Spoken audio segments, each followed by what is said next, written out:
नमस्कार दोस्तों आज मैं फिर आपके लिए लाया हूँ दोस्तों।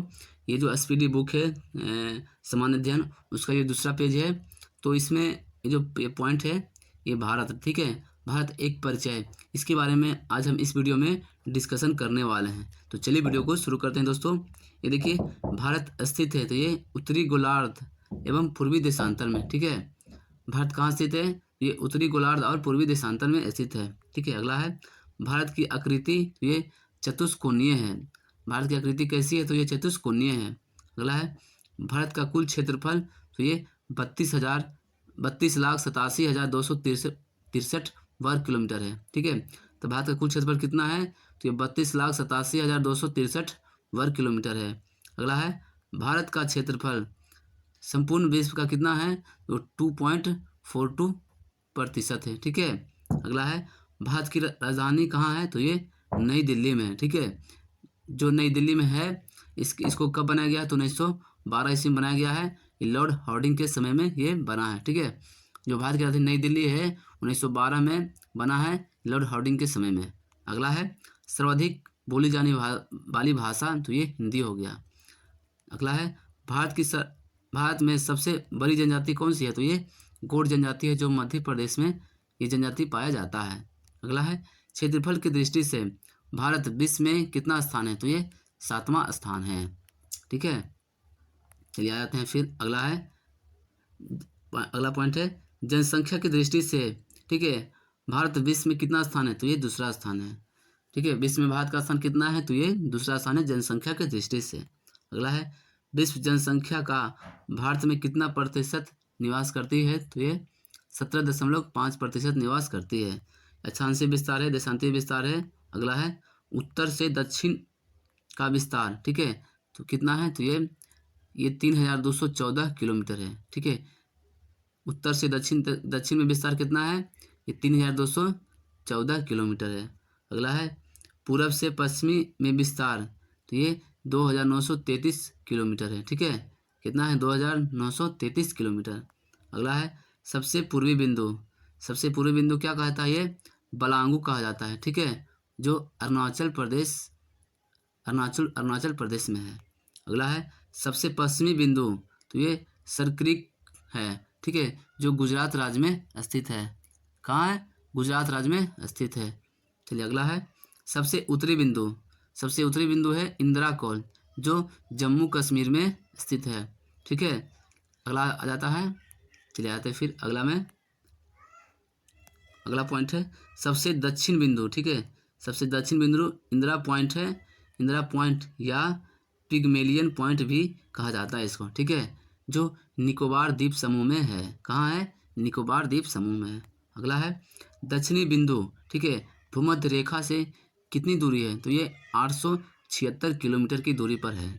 अगला है प्रायद्वीपीय भारत, ठीक है। प्रायद्वीपीय भारत का दक्षिणी नोक है ये केप कोमोरिन, ठीक है, केप कोमोरिन, जो कन्याकुमारी तमिलनाडु में स्थित है। अगला है द्वीपों की कुल संख्या कितनी है?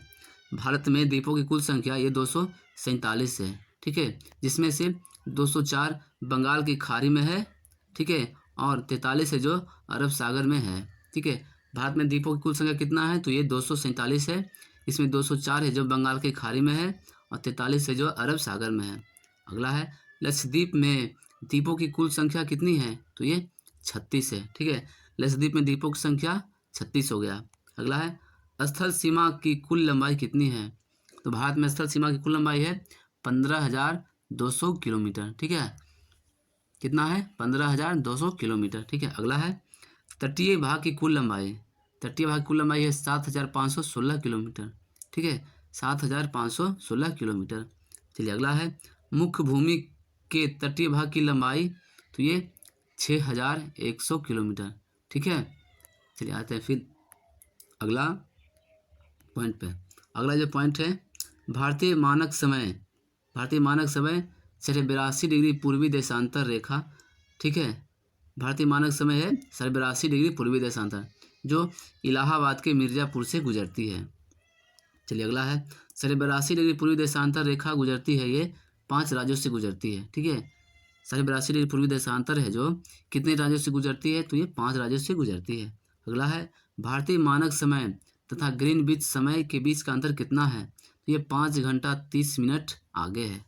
चलिए अगला है भारत में राज्यों की कुल संख्या कितने हैं? तो ये 29 हो गया।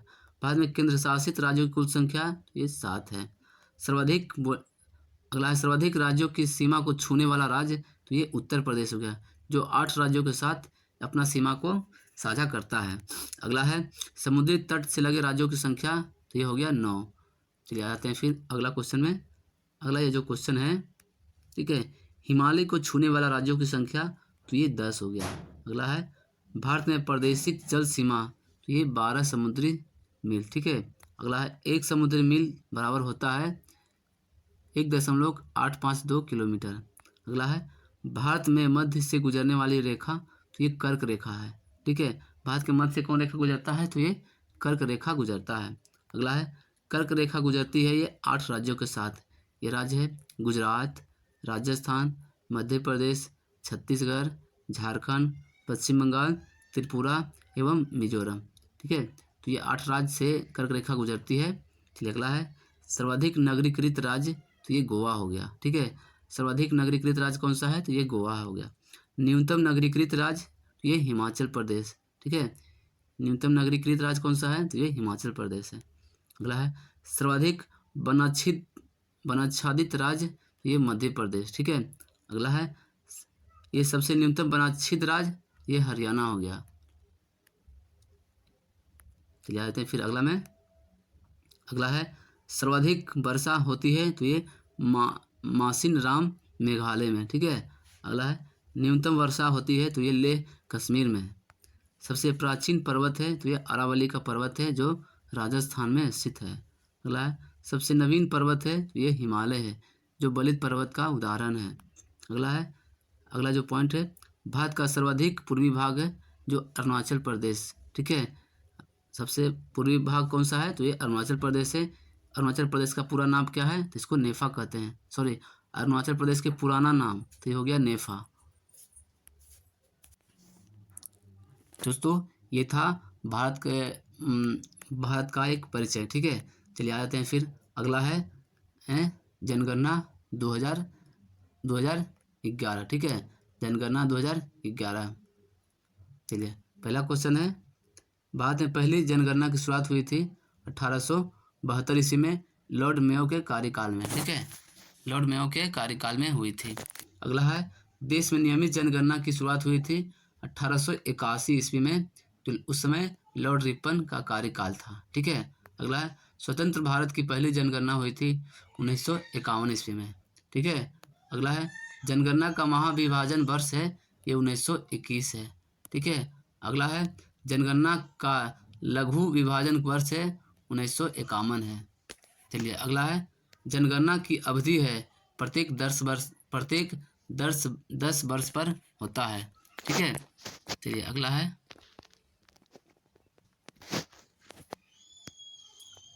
जनसंख्या का अध्ययन कहलाता है, तो ये डेमोग्राफी कहलाता है। अगला है 2011 की जनगणना का क्रम, ठीक है, देश की 15वीं तथा स्वतंत्र की 7वीं है, ठीक है। 2011 में जो जनगणना हुआ था वो देश की 15वीं जनगणना है और स्वतंत्र भारत की 7वीं जनगणना है ये। अगला है 2011 की जनगणना का आदर्श वाक्य क्या था? तो ये हमारी जनगणना हमारा भविष्य, ठीक है। कुल उस समय 29 प्रश्न थे। अगला है जनगणना का शुभारंभ, ठीक है, प्रमाणक शिक्षिका, ठीक है। अगला है प्रथम जनगणना कमिश्नर कौन थे? तो ये डब्ल्यू प्लांडेन। अगला है स्वतंत्र भारत के प्रथम जनगणना आयुक्त कौन थे? तो आर ए गोपाल स्वामी, ठीक है, जो 1949 से 1953 तक रहे थे, ठीक है। चलिए अगला पॉइंट है वर्तमान जनगणना आयुक्त ये शैलेश, ठीक है। अगला है पहली बार जाति आधारित जनगणना हुई थी 1931 ईस्वी में। अगला है विश्व जनसंख्या दिवस मनाया जाता है, तो ये 11 जुलाई को मनाया जाता है। अगला है कुल जनसंख्या, तो दोस्तों ये था 2011 की जनसंख्या के अनुसार, अभी तो कुछ और होगा, लेकिन 2011 की जनगणना के अनुसार ये 121 करोड़, ठीक है, 121 करोड़। चलिए अगला है भारत में विश्व जनसंख्या का भाग है ये 17.5%। चलिए अगला है पुरुष जनसंख्या, ये हो गया ये 62.32 करोड़, ठीक है। ये 2011 के अनुसार है। अगला है महिला जनसंख्या 58.75 करोड़, ठीक है। अगला है 10 की वृद्धि दर, तो ये 17.7%। अगला है वार्षिक वृद्धि दर, तो ये हो गया 1.64%। अगला है कुल साक्षरता दर, तो ये 73% हो गया। अगला है पुरुष साक्षरता दर, तो ये 808 मतलब कि 80.9। अगला है महिला साक्षरता दर, तो ये 64.6%। अगला है लिंगानुपात, ठीक है, तो ये 943 महिला पे 1000 पुरुष। अगला है शिशु लिंगानुपात 0 से 6 वर्ष, तो हो गया 919। अगला है जनसंख्या घनत्व, तो ये 382 व्यक्ति प्रति वर्ग किलोमीटर, ठीक है। अगला है सर्वाधिक लिंगानुपात, तो ये केरल का है, ठीक है, जो 1084 है। चलिए अगला है न्यूनतम लिंगानुपात, ये हरियाणा का है, ठीक है, 879। चलिए अगला है सर्वाधिक केंद्र शासित लिंगानुपात, ये पंडुचेरी। चलिए आते हैं फिर अगला में न्यूनतम केंद्र शासित लिंगानुपात, ये दमन और दीव। अगला है सर्वाधिक जनसंख्या घनत्व, तो ये बिहार का है 1106, ठीक है। अगला है न्यूनतम जनसंख्या घनत्व अरुणाचल प्रदेश, ये 17 है, ठीक है। अगला है सर्वाधिक केंद्र शासित जनसंख्या घनत्व, तो ये दिल्ली का है। अगला है न्यूनतम केंद्र शासित जनसंख्या घनत्व, तो ये अंडमान निकोबार का है। अगला है सर्वाधिक जनसंख्या, तो उत्तर प्रदेश राज्य का है, ये 19.98 करोड़ है, ठीक है। अगला है न्यूनतम जनसंख्या वाला राज्य, तो ये सिक्किम हो गया, ठीक है। सिक्किम का जो जनसंख्या है वो 6.11 लाख, ठीक है। ये 2011 की जनसंख्या के अनुसार का बता रहे हैं क्वेश्चन आपको। अगला है सर्वाधिक केंद्र शासित जनसंख्या, तो ये दिल्ली का है। अगला है न्यूनतम केंद्र शासित जनसंख्या, तो ये लक्षद्वीप का है। चलिए अगला फिर आ जाते हैं। अगला है एकमात्र राज्य जहाँ जनसंख्या घटी है, तो ये नागालैंड की। अगला है सर्वाधिक साक्षरता वाला राज्य कौन सा है, तो ये केरल, जहाँ 94% लोग साक्षर हैं।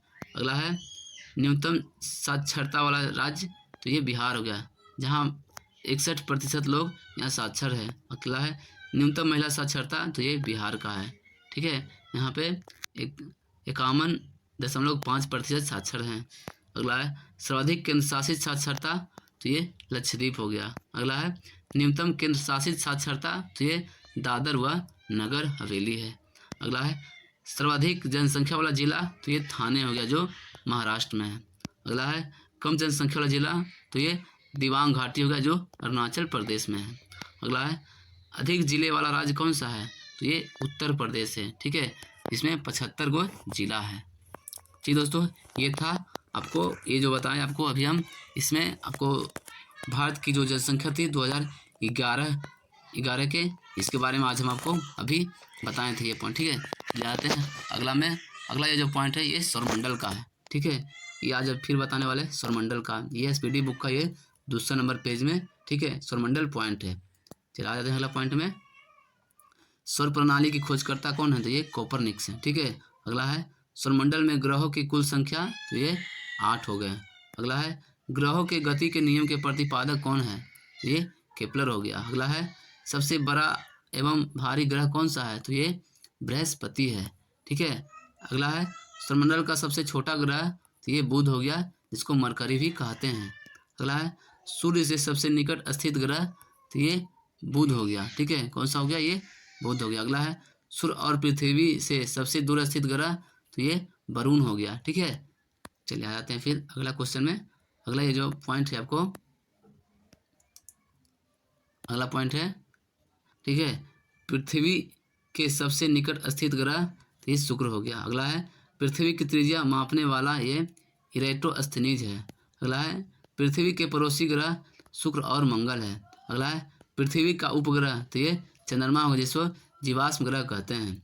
अगला है पृथ्वी का निकटतम तारा, तो ये सूर्य हो गया, ठीक है। अगला है सूर्य का निकटतम तारा ये प्रोक्सिमा सेंचुरी है, ठीक है। अगला है सर्वाधिक चमकीला एवं गर्म ग्रह, तो ये शुक्र हो गया, ठीक है। कौन सा ग्रह हो गया, शुक्र हो गया। अगला है सर्वाधिक ठंडा ग्रह, तो ये वरुण हो गया, ठीक है। चलिए आते हैं फिर अगला क्वेश्चन में। अगला क्वेश्चन है अगला यानी कि पॉइंट है सर्वाधिक उपग्रहों वाला ग्रह, तो ये बृहस्पति ग्रह है जिसमें 67 गो उपग्रह है। अगला है बिना उपग्रह वाला ग्रह, ये बुध एवं शुक्र हो गया। अगला है लाल तारा, लाल तथा हरा ग्रह, तो लाल हो गया मंगल, हरा हो गया वरुण। ठीक है, लाल हो गया मंगल, हरा हो गया वरुण। अगला है पीला तथा नीला ग्रह, ये बृहस्पति तथा पृथ्वी हो गया। अगला है लेटा हुआ ग्रह, ये अरुण हो गया। ठीक है, जिसको यूरेनस भी कहते हैं। अगला है सर्वाधिक गैसों से घिरा ग्रह, ये हो गया अरुण हो गया, जिसको यूरेनस भी कहते हैं। चलिए अगला है सबसे कम घनत्व वाला ग्रह, तो ये शनि हो गया। ठीक है, कौन हो गया? शनि हो गया। अगला है पृथ्वी की बहन या जुड़वा ग्रह कहते हैं, तो ये शुक्र को कहते हैं। फिर अगला जो पॉइंट है, ठीक है, भोर या सांझ का तारा शुक्र ग्रह को कहते हैं, जिसको वीनस भी कहते हैं। अगला है सबसे बड़ा उपग्रह, तो ये गैनीमेड है जो बृहस्पति के है। अगला है सबसे छोटा उपग्रह, तो ये डिमोस हो गया। अगला है फोबोस एवं डिमोस उपग्रह है, तो ये मंगल के है। अगला है शनि का सबसे बड़ा उपग्रह, तो ये टाइटन हो गया। अगला है वलय यानी कि छल्ला युक्त ग्रह कौन सा है, तो ये शनि हो गया। ठीक है, इसकी संख्या हो गया कितना है, ये 14 है। अगला है शनि के रिंग्स के खोजकर्ता कौन है, तो ये गैलीलियो है। ठीक है, अगला है सबसे तेज एवं सबसे धीमी गति से घूर्णन करने वाला ग्रह कौन सा है, ये बुध तथा शुक्र है। पृथ्वी के विषुवत विपरीत दिशा में, अगला में आ जाते हैं। ठीक है, अगला है पृथ्वी के विपरीत दिशा में यानी कि पूर्व से पश्चिम में चक्र लगाने वाला ग्रह कौन सा है, तो शुक्र और अरुण हो गया। ठीक है, जो पृथ्वी के विपरीत दिशा में चक्कर लगाता है वो कौन सा ग्रह है, वो शुक्र और अरुण हो गया। अगला है सर्वाधिक चमकीला तारा, तो ये साइरस हो गया, जिसे डॉग स्टार भी कहते हैं। अगला है पृथ्वी से सबसे निकट तारे का प्रकाश पृथ्वी पर पहुंचने में कितना समय लगता है, ये 4.2 वर्ष लगता है। अगला है सूर्य के केंद्र का तापमान है, ये 15 मिलियन डिग्री सी है। ठीक है, चलिए अगला है सूर्य की सतह का तापमान, तो ये 6000 डिग्री सी है। ठीक है, सूर्य की सतह का तापमान 6000 डिग्री सी है। अगला है सूर्य की बाह्यतम परत को क्या कहते हैं, ये किरीट कहते हैं, नहीं कोरोना कहते हैं। अगला है सूर्य का दीप्तिमान सतह प्रकाश मंडल है। ठीक है,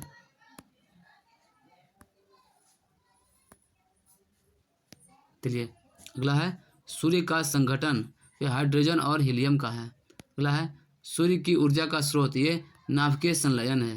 अगला है सूर्य तथा चंद्रमा के प्रकाश को पृथ्वी पर पहुंचने में कितना समय लगता है, तो ये लगता है 8.3 मिनट यानी कि 500 सेकेंड। ठीक है, 500 सेकेंड। तथा चंद्रमा का जो प्रकाश आता है पृथ्वी पर वो 1.3 सेकेंड। ठीक है, सूर्य के जो प्रकाश आता है पृथ्वी पे ये 500 सेकेंड में आता है, और चंद्रमा का जो आता है ये 1.3 सेकेंड में आता है। अगला है भू स्थित उपग्रह की ऊंचाई, तो ये 36,000 किलोमीटर। ठीक है, भू स्थित उपग्रह की ऊंचाई कितना है, तो ये 36,000 किलोमीटर है। अगला है क्षुद्र ग्रह स्थित है, तो ये मंगल और बृहस्पति के बीच में। क्षुद्र ग्रह स्थित है मंगल और बृहस्पति के बीच में। अगला है सबसे बड़ा क्षुद्र ग्रह, तो ये सेरस हो गया। ठीक है, सेरस है जो सबसे बड़ा क्षुद्र ग्रह है। चलिए अगला है चंद्रमा पृथ्वी की एक परिक्रमा करता है, तो ये 27 दिन 8 घंटा में। ठीक है, चंद्रमा है जो पृथ्वी की परिक्रमा करता है 27 दिन 8 घंटा में लगभग। ठीक है, अगला है पृथ्वी द्वारा सूर्य की परिक्रमा में लगा समय, तो ये 365 दिन 6 घंटा। ठीक है, पृथ्वी द्वारा सूर्य की परिक्रमा में कितना समय लगता है, 365 दिन 6 घंटा। चलिए अगला क्वेश्चन है सी ऑफ ये ट्रॉक्वालिटी स्थित है, तो ये चंद्रमा पर स्थित है। तो दोस्तों ये हम आज आपको बताए हैं, ये स्पिली का जो बुक है इसका पेज नंबर दूसरा का ये जो क्वेश्चन था आपको बताए हैं आज। क्या भारत का एक परिचय और जनगणना 2011 और सौरमंडल क्वेश्चन से आपको इस वीडियो के माध्यम से आज हम आपको बताए हैं। चलिए फिर मिलते हैं अगला वीडियो में।